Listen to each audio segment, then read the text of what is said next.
네, 두 번째 시간 계속 가도록 할게요. 그러면 하나님께서는 어떤 창조를 하시는가? 창조의 내용을 보도록 할까요? 자, 보시면 하나님께서 창조하신 것은 크게 세 가지로 볼 수 있는데요. 하나는 모든 피조물, 이건 물질로 된 육이라고 볼 수 있고, 다음에 모든 영적인 존재, 천사라고 표현된 영적인 존재라고 볼 수 있고, 그 가운데 아주 독특한 존재가 있는데 그것이 바로 사람이에요. 육체도 있고 영도 있는, 그래서 육과 영이 갖고가 있는 것이 사람이고, 그래서 아까도 말씀드린 것처럼 창조의 절정은 사람을 만드심에 있어요. 그래서 이 세 가지를 하나님께서 다 창조를 하셨죠. 자, 하나씩 보면 우리 눈에 보이는 모든 창조물들은 하나님께서 만드셨다라고 얘기할 수 있죠. 로마서 1장 20절 말씀 읽어보겠습니다. 시작. 이는 하나님을 알만한 것이 그들 속에 보임이라. 하나님께서 이를 그들에게 보이셨느니라. 창세로부터 그의 보이지 아니하는 것들 곧 그의 영원하신 능력과 신성이 그가 만드신 만물에 분명히 보여 알려졌나니 그러므로 그들이 핑계하지 못할지니라. 여기 보면 하나님 만드신 만물에 하나님이 뭘 담아두셨냐면 영원하신 능력과 신성을 담아놨다고. 그래서 우리가 아름다운 자연을 통해서 언제든지 하나님 깊이 느낄 수 있고 깨달을 수 있죠. 단지 한계가 있는 것은 뭐냐면 죄에 대해서는 알 수 없다고 얘기 들었잖아요. 그래서 만드신 모든 피조물, 육체로 된, 즉 물질로 된 모든 피조물에는 하나님의 능력과 신성이 다 담겨져 있기 때문에 실은 우리가 죄 가운데 빠져 있지 않으면 이 자연물만 가지고도 하나님을 이해하고 하나님을 찾고 하나님을 찬양하는데 충분히 할 수 있을 거예요. 근데 애석하게도 우리의 눈이, 우리의 영혼이 죄로 인해서 닫혀져 있기 때문에 자연이 있지만 그것에서 정말 충분히 하나님을 찾고 하나님을 알고 하나님 찬양하고 그런 것이 이제 불가능하게 된 거죠. 부족하게 된 거죠. 어쨌든 모든 피조물에는 하나님의 능력과 신성이 다 담겨져 있다. 왜냐하면 하나님께서 만드셨기 때문에 그렇다는 거죠. 자, 두 번째는 사람인데 육체와 영으로 되어 있고 창조의 절정이라고 말씀드렸는데 요 사람에 대한 부분을 이제 우리가 다음 시간부터 인간론에서 이제 배우게 됩니다. 그래서 요 부분은 다음 시간에 넘기기로 하고 천사에 대해서 할 텐데 천사에 대해서는 이렇게 깊이는 들어가지 않습니다. 왜냐하면 그렇게 깊이 할 내용도 별로 없고 영적인 존재이기 때문에 성경에 있는 내용들만 간략하게 정리를 하자면 이렇게 됩니다. 일단은 착한 천사들, 우리 편에서 이제 좋은 천사들만 먼저 보면 천사의 종류에 성경에 보면 이게 그룹, 스랍, 가브리엘, 미가엘 이런 이렇게 칭해지는 천사들이 있어요. 그들이 이제 어떻게 만들어졌고 어떻게 움직여지고 이런 것들은 성경에 제시가 되지 않기 때문에 그냥 그렇구나 정도만 아시면 됩니다. 굳이 말씀드리면 미가엘이 뭐냐 영어로 마이클이에요. 마이클. 예, 그래서 미가엘은 하나님의 천사장이죠. 마귀 사탄과 싸우는 용감한 전사로 표현이 많이 되고, 그래서 이 미가엘이 마이클이고 옛날에 지금 이제 죽었지만 마이클 잭슨이 자기가 이제 미가엘이라고 얘기하면서 초기 하면서는 이제 항상 천사 군대 장관 옷을 입고 항상 출연해요. 자기가 미가엘이라는 거예요. 굉장히 영적으로 도전을 하는 거예요. 거기서 나온 거예요. 그 친구가. 자, 그러면 이제 그룹은 뭐냐면 하나님의 영광을 선포하고 하나님의 임재를 호위하는 그런 천사로 이렇게 기록이 되고, 스랍은 하나님 보좌 옹유하고 찬양과 화해 사역의 심부름을 하는 천사로 이렇게 보입니다. 가브리엘은 여러분 잘 아실 거예요. 예수님의 수태고지를 했던, 그리고 세례 요한의 그 아버지에게 수태고지를 했던 게 가브리엘 천사죠. 그러니까 하나님의 계시를 전달하는 메신저 역할을 주로 하는 천사라고 봅니다. 이런 게 있어요. 옛날에 이제 한참 중세나 이럴 때는 이게 천사들에 대한 숭배가 워낙 심했어요. 왜냐면 저는 이야기는 그래요. 중세 시대 사람들이 내가 보기엔 너무 순수해요. 정말 하나님 알고 싶어하는 말이 너무 굴뚝 같고 너무 순진하고 순수한데 이 교회가 로마 카톨릭이 너무나 많이 배려놨죠. 말씀을 가르치는 게 아니라 이상한 것들 가르쳐서. 그래서 천사 숭배도 많았고, 어쨌든 천사는 우리에게서는 계시된 정도까지만 보시면 이런 게 있구나 하시면 됩니다. 그럼 천사가 무슨 일을 하느냐? 전부 다 하나님과 관계된 일을 해요. 하나님께 영원히 찬양 드리는 위치에 있고 하나님의 계시를 중개하는 역할을 하고, 그러니까 심부름을 하세요. 그리고 하나님의 심판을 집행합니다. 그래서 하나님의 보좌 앞에서 꽝꽝꽝, 너는 천국, 그러면 이제 아주 잘생긴 천사가 와서 여러분을 가이드해서 천국으로 안내하고, 너는 지옥, 넌 생명책이 없어, 그러면 이제 우락부락한 천사 집행관이 와서 여러분을 팔을 딱 끌고 지옥 앞에 가서 쳐넣겠죠. 이런 어떤 심판을 집행하는. 그리고 이제 네 번째가 갖고 보이는데, 성도를 섬기는 일에 하는 천사들이 동원된다라고 얘기를 합니다. 그래서 이 구절은 히브리서 1장 14절에 나오는데, 읽어볼까요? 시작. 모든 천사들은 섬기는 영으로서 구원받을 상속자를 위하여 섬기라고 보내심이 아니냐. 그래서 어떤 종류, 이렇게 모든 천사는 섬기는 영이에요. 섬기는 것이 우리를 섬기라고 뜻이 아니라 하나님의 영광과 하나님이 드린 예배를 섬기는 영이에요. 근데 그 중에서 구원받을 상속자, 즉 우리를 위해서 우리를 섬기라고, 예배하라고 보낸 것이 아니라 하나님의 일들을 감당하는 상속자들을 옆에서 뭐하라고? 서포트하고 도와주라고 보내심을 받은. 그래서 천사들의 봉사는 뭐냐면 하나님을 섬기는 것이 주 임무고, 하나님의 명령에 따라서 구원받을 상속자를 섬기는 일도 한다라고 기록이 되어 있어요. 또 하나 재미있는 표현이 있는데, 마태복음 18장 10절에 보면 이게 있습니다. 읽어보면, 삼가 이 작은 자 중에 하나도 없이 여기지 말라. 너희 중에 말하노니 그들의 천사들이 하늘에서 하늘에 계신 내 아버지의 얼굴을 항상 배옵느니라. 그래서 로만 가톨릭은 수호천사 얘기를 이제 주로 많이 해요.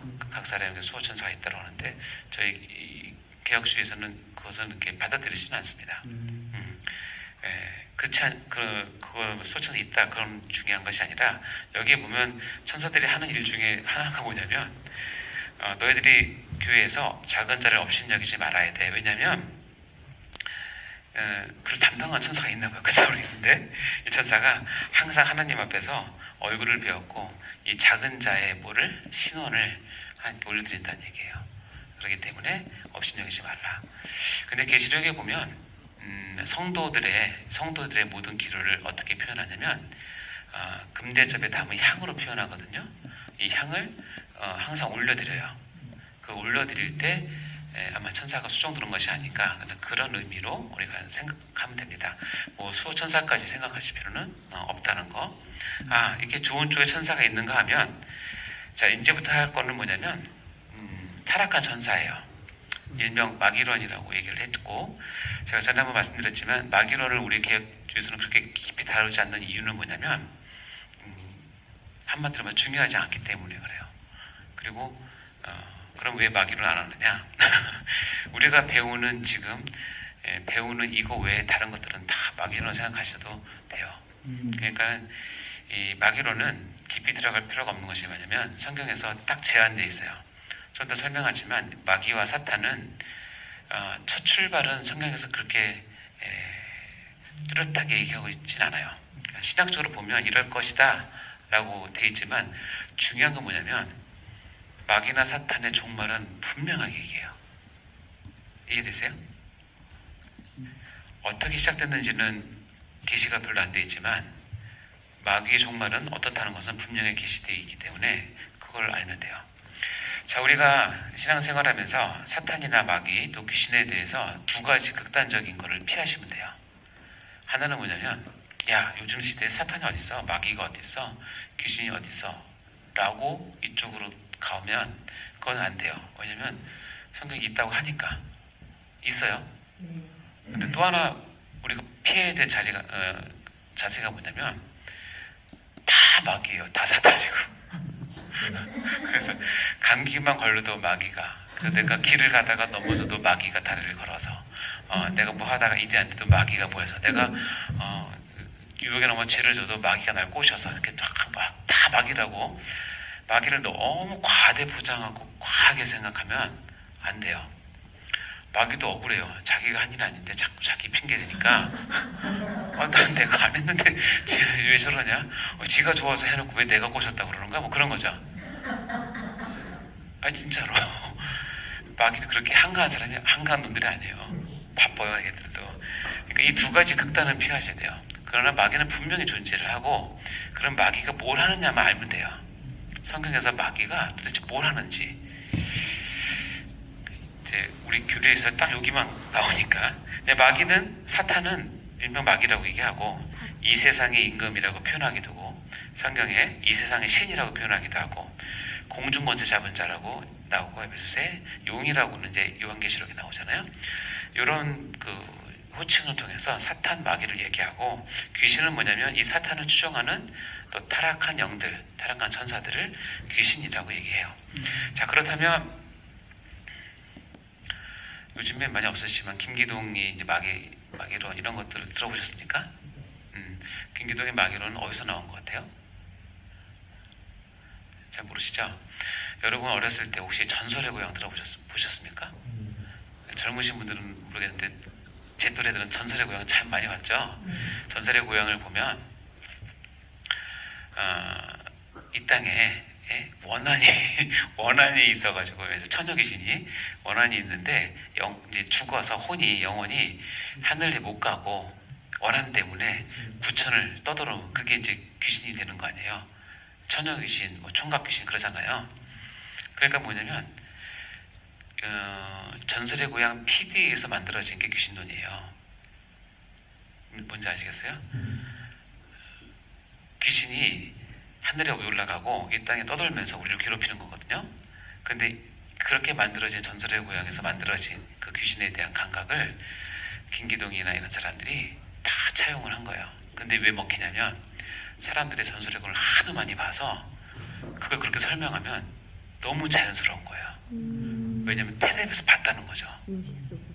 이미 텔레비에서 봤기 때문에 네 조상, 네 뭐 할아버지가 지금 돌아가셨는데 뭐가 안 돼가지고 지금 힘든데 또 그거 뭐 해야 된다, 뭐 기준해야 된다, 축기해야 된다, 뭐 이렇게 쭉 얘기합니다.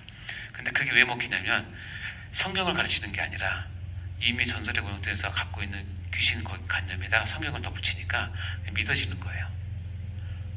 또 웃기죠? 여러분, 하나님이 얼마나 능력이 없으면 한 사람이 죽어서 그 영혼을 하늘에 올라가서 천국이나 지옥에 보낼 권세도 없이 그걸 처리를 못해가지고 그 영혼이 구천을 이렇게 다니면서 그런 귀신 노릇을 하게 만드시겠어요? 그러니까 이거는 전혀 성경에 있는 내용도 아니에요. 따라서 사탄, 귀신, 이거는 실존은 하지만 우리가 크게 그런 만한 능력도 없고, 그러나 결정적으로 사탄이나 마귀가 하는 짓이 있기 때문에 그것을 우리가 알아야겠죠. 유다서에 보면 이렇게 표현합니다. 출발을 읽어볼까요? 시작. 또 자기 지위를 지키지 아니하고 자기 처소를 떠난 천사들을 그날의 심판까지 영원한 결박으로 흑암에 가두셨으며, 자기 처소를 떠난 천사들에 대한 표현이 아마 이거이실 거라고 추측을 하는 것뿐이에요. 자기 처소를 떠난, 즉 교만으로 인한, 하나님 되고자 하는 마음으로 인해 된 것이다 라고 생각을 합니다. 근데 중요한 건 뭐냐, 사탄은 히브리어로 이제 되어 있는데 대적자, 고소자, 참소자라는 뜻이에요. 그리고 동일한 신약에는 마귀, 디아블로스라고 표현을 되는데, 디아블로스는 그 단어 자체가 뭐냐면 거짓말하는 자, 중상모략하는 자, 비방자, 적의를 가지고 고발하는 자라는 뜻이에요. 즉 사탄과 마귀는 공통점이 있어요. 뭐냐면 사탄이 곧 마귀니까 언어상으로 보면 다 말과 관계에 있는 단어들이에요. 다 말과 관계에 있어요. 뭐냐면 사탄은 항상 하나님과 특히 하나님 백성 사이에 뭘 하냐, 참소를 해요. 거짓으로 이간질시키고 의심하게 만들고 또 말도 안 되는 걸로 겁주고 능력도 없으면서, 그게 사탄과 마귀의 가장 중요한 거예요. 그러니까 이 말이라고 하는 것은, 여러분 이 말을 잘못 활용하면, 특히 신앙생활하면서 말을 잘못 활용하면 이 사탄과 마귀의 어떤 도구로 쓸 수도 있어요. 왜냐면 이걸 가장 많이 애용하기 때문에 그래요. 그러니까 여러분 말 정말 잘 하셔야 됩니다. 그래서 말과 관계에 있다는 것을 반드시 기억하셔야 되고요. 요한계시록에 보면 아주 적나라하게 사탄과 마귀의 이 정체를 분명하게 드러내죠. 12장 9절 10절 읽어볼까요? 시작. 큰 영이 내어 쫓기니 옛뱀 곧 마귀라고도 하고 사탄이라고도 하며 온 천하를 꾀는 자라. 그가 땅으로 내쫓기니 그의 사자들도 그와 함께 내쫓기니라. 또 내가 또 들으니 하늘에 큰 음성이 있어 이르되 이제 우리 하나님의 구원과 능력과 나라와 또 그의 그리스도의 권세가 나타났으니 우리 형제들을 밤사던 자 곧 하나님 앞에서 밤낮 참수하던 자가 쫓겨나고. 그래서 노란색으로 표현된 것들이 사단을 뜻하는 거예요. 용이라고 대표적으로 얘기하고 옛뱀이니까 뭐겠어요? 이게 어디서 나온 뱀이겠어요? 아담과 하와를 3장에 나오는 그 뱀. 근데 그게 마귀라고도 하고 사탄이라고도 해요. 이 사탄의 가장 그 주장기는 천하를 꿰는 자예요. 그리고 우리를 교회를 향해서는 뭐야? 밤낮 참소하는 자예요. 욥기에 보면 조금 충격적인 장면이 있어요. 왜냐면 천상에서 하늘 회의가 벌어집니다. 아마 하나님이 주재를 해서 미가엘뿐만 아니라 가브리엘도 다 이렇게 하는 천상 회의가 있는데 거기에 누가 참석하는 줄 아세요? 사탄이 참석해요. 여러분, 사탄은 하나님 보면 막 도망가고 떨고 막 그럴 것 같죠? 근데 하나님과 너무 친근하게 대화를 해요. 자, 그러니까 뭐가 보냐면, 왜 하나님이 사탄을 처음 만든 건 아니죠, 그렇죠? 근데 사탄이 타락한 것을 허용하세요. 그리고 하늘나라의 어전 회의에도 참여할 수 있도록 해주세요. 왜 그럴까? 참 재밌는 건 뭐냐면, 욥이 고난을 받대. 이 땅에서는 하늘나라 회의가 안 보이잖아요. 어디 뭐 보는지 모르잖아. 근데 이유 없는 고난을 받아요. 이유가 뭐예요? 하나님께 불을 받아서 그랬다고. 한마디로 얘기하면 하나님이 욥을 자랑해서 그래요. 야, 회의에서 그런 거야. 내 마음이 너무너무 좋다. 너 욥 봤냐, 욥? 얘들아, 욥 봤냐? 야, 저렇게 순전하게 이런 게 어딨니? 그럼 다른 천사들이 말해, 하나님, 정말 그래요. 욥이 진짜 정말 하나님 사랑하는 자. 그런데 옆에서 껌 씹으면서 이제 사탄이 그거 아닐걸요, 그러는 거예요. 근데 사탄의 말을 잘 들어보시면, 내가 온 땅을 두루 다녀봤는데 욥이 까닭 없이 하나님은 그렇게 하지 않습니다. 하나님이 울타리를 지켜주시고 재물도 주시고 건강도 주시고 자녀도 주시니까, 그러니까 이렇게 하나님을 찾고 사랑하고 하지, 그거 없어요 보십시오. 돌아설걸요? 이렇게 이 얘기를 하는 거예요. 그에게 반대로 얘기하면 뭔지 아세요? 사단이 보기에 온 땅을 두루 다니면서 봤는데, 하나님을 제법 믿는다고 하는 사람들의 중심은 뭐냐면, 하나님이 주신 부, 하나님이 주신 건강, 하나님이 주신 자녀, 하나님이 주신 그것 때문에 하나님을 더 섬기는 거예요. 사단도 영리해서 알아요. 제 중심이 정말 하나님 사랑은 아닌데 하나님 축복해, 이거 갖고 하는구나. 그런 사람들은 사단이 거들떠도 안 봐요. 왜냐면 언제든지 그거 없어지면 망하니까. 근데 욥은 그렇지 않았거든요. 사단도 알 거예요. 욥은 진짜로 하나님 사랑하는지. 근데 하나님 자랑하니까 배 아래 꼬인 거예요. 그러니까 참소를 하는 거예요. 욥이 그렇지 않습니다. 내가 다 돌아봤는데 대부분 사람이 그럽디다. 욥도 그럴걸요? 그러니까 하나님이 해보라고 하는 거야. 하나님은 욥을 아는 거예요. 근데 너무 감사하게 욥이 끝까지 하나님의 마음을 놓치지 않고 실망시키지 않아요. 2번이나. 나중에 자기 몸에 날 때까지. 근데 이 과정을 보면 하나님께서 욥을 그렇게 하실 때 결국은 뭐냐면, 사단이 거기서 참소함으로 이루어지는 사건이에요. 첫 출발은 하나님의 자랑. 그렇죠? 참소. 애꿎은 욥만 실컷 고난당하죠. 근데 그걸 통해서 뭘 봐요? 하나님이 누구신지에 대해서 욥기만큼 깊이 있게 설명한 책이 없어요. 그러면 사단은 뭐냐? 하나님의 지혜를 못 쫓아가요. 사단이 그렇게 깝죽거려도 하나님이 그것을 통해서 뭐예요? 하나님의 하나님 되심, 하나님의 통치하심, 하나님의 영광을 다 받으세요. 그래서 사단을 일시적으로 뭐예요? 허용하세요.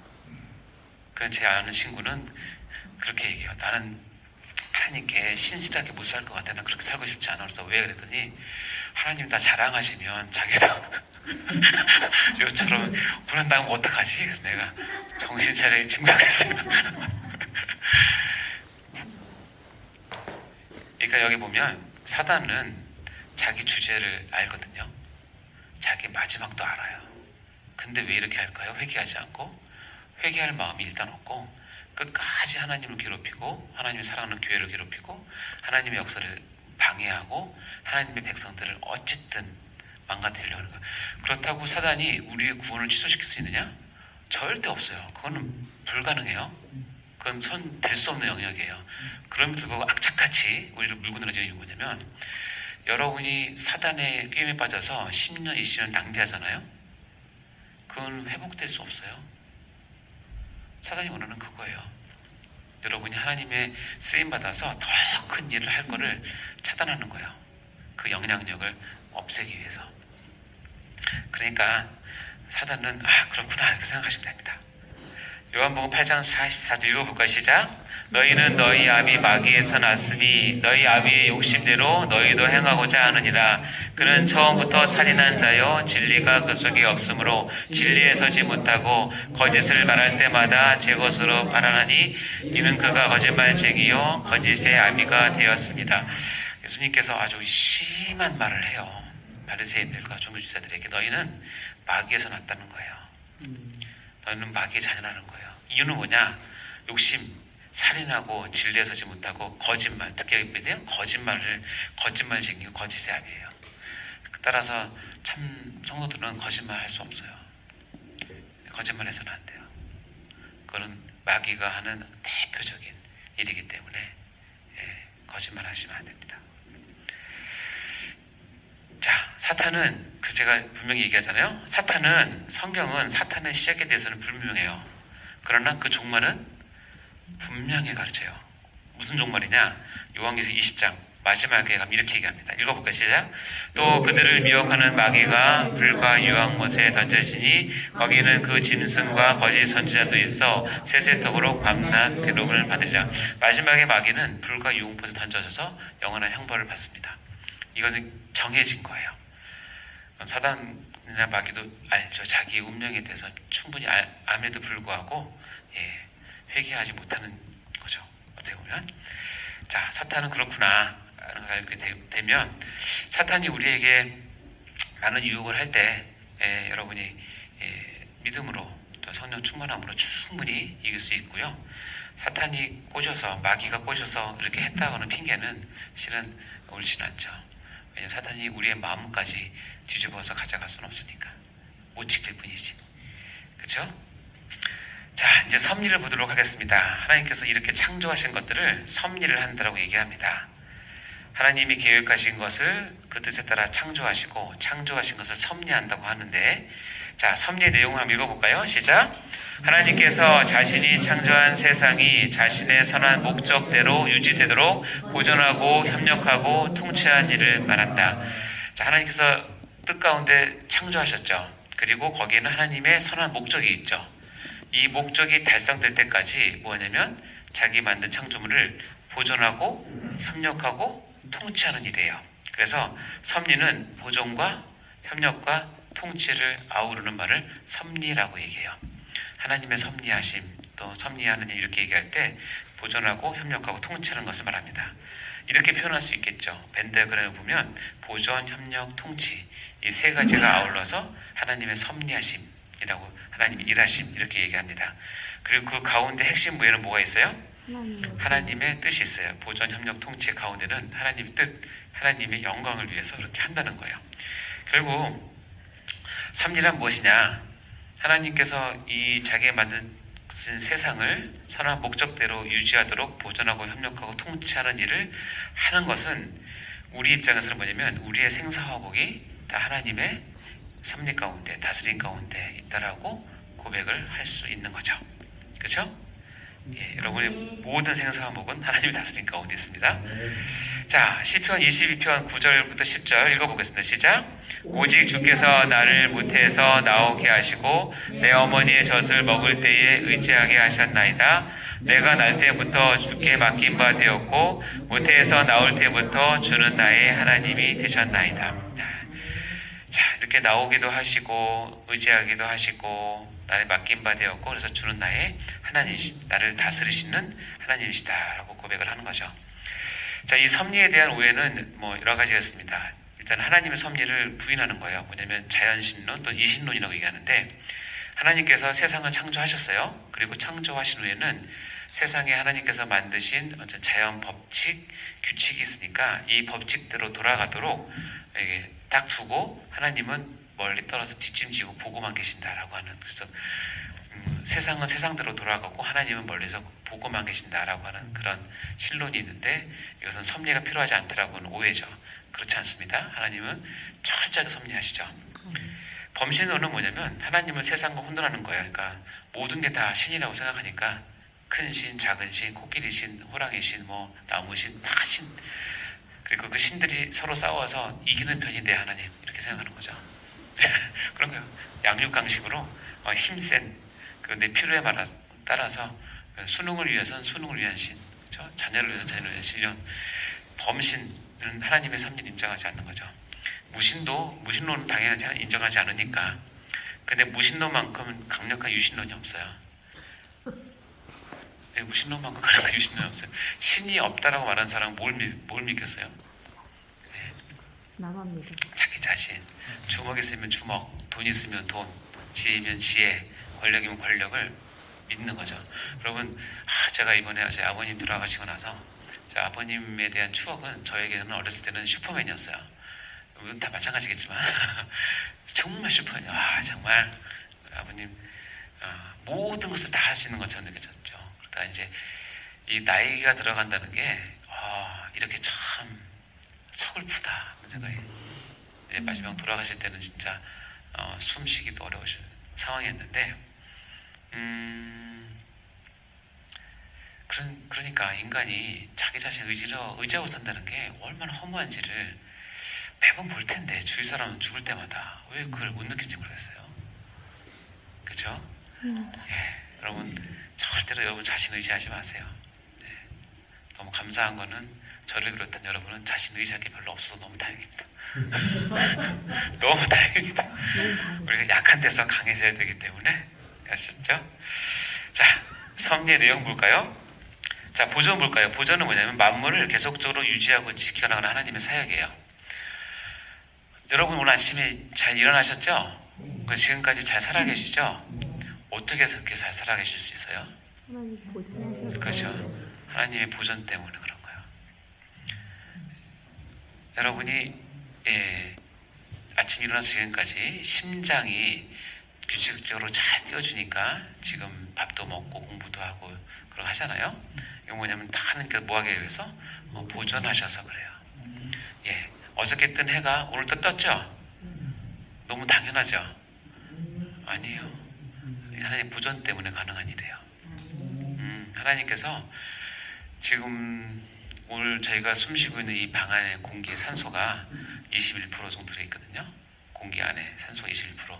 근데 하나님께서 12시를 기해서 산소 농도를 18% 줄이면 여러분 내일 아침에 일어나서 다 산소 마스크 하고 다녀야 돼요.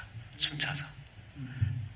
근데 그렇게 안 하고 다니는 이유는 하나님께서 보존하셔서 그런 거예요. 모든 것은 하나님께서, 성령님께서 보존하시기 때문에 우리가 지금 있는 거예요. 예, 그러니까 이거를 아는 사람은 정말 감사할 게 너무 많은 거예요. 너무 많은 거예요. 여러분의 피부가 오늘도 여전히 이렇게 있는 이유는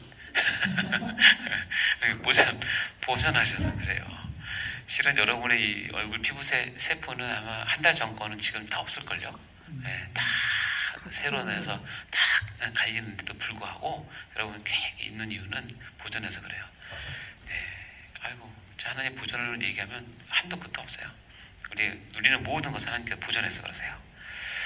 느헤미야 9장 6절 볼까요? 시작. 오직 주는 여호와시라. 하늘과 하늘의 하늘과 일월 성신과 땅과 땅 위의 만물과 바다와 그 가운데 모든 것을 지으시고 다 보존하시오니 모든 천군이 주께 경배하나이다. 지으시고 뭐한다? 보존하신 거예요. 지금까지 보존하셨기 때문에 우리가 그래서 누릴 수 있다는 것이죠. 모든 만물이 다 그렇습니다. 히브리서 1장 3절 어떻게 보존하시느냐? 이는 하나님의 영광의 광채시요 그 본체의 형상이시라. 그의 능력의 뭘로? 말씀으로 만든 만물을 붙드시는 거야. 말씀으로 만물을 붙드셨기 때문에 우리가 이 보존을 누릴 수 있는, 보존의 이 섭리를 누리면서 우리 살 수 있는 거죠. 베드로후서 2장 5절 말씀 볼까요? 시작. 옛 세상을 용서하지 아니하고 오직 의를 전파하는 노아와 그 7 식구를 보존하시고 경건하지 아니한 자들이 세상에 홍수를 내리셨으며. 세상의 심판 가운데서 하나님께서 노아의 7 식구를 뭐 한다고 했냐? 보존을 하시는 거예요. 이처럼 보존은 하나님께서 우리에게 베푸시는 일반 은총 가운데 아주 강력한 은총이죠. 보존을 하나님께서 잠깐 중단하시면, 어저께 잠을 잤다가 오늘 아침에 못 든 사람들이 전 세계에 못해도 몇천 명, 만만 명 될 텐데, 이 사람들은 밤사이 하나님께서 하나님의 뜻과 계획에 따라서 보존을 중단하신 거예요. 심장을 안 뛰게 하신 거고, 뇌출혈을 오게 하신 거고, 호흡을 못하게 하신 거죠. 그러니까 하나님의 보존이 없으면 어느 인간도 한순간도 살 수가 없어요. 그런데도 불구하고 하나님 앞에 대들고 앞에 삿대질하고 원망하고 불평하면 그것을 보시는 하나님은 얼마나 마음이 안타깝겠어요. 그리고 그렇게 생각 안 했어요. 아유, 가서로운 것, 내가 보존 한 10초만 안 해도 죽을 놈이 저렇게 까부는구나, 이렇게 생각하지 않겠어요? 그러니까 늘 겸손하셔야 됩니다. 자, 쉬었다가 세 번째 강의 들어가겠습니다.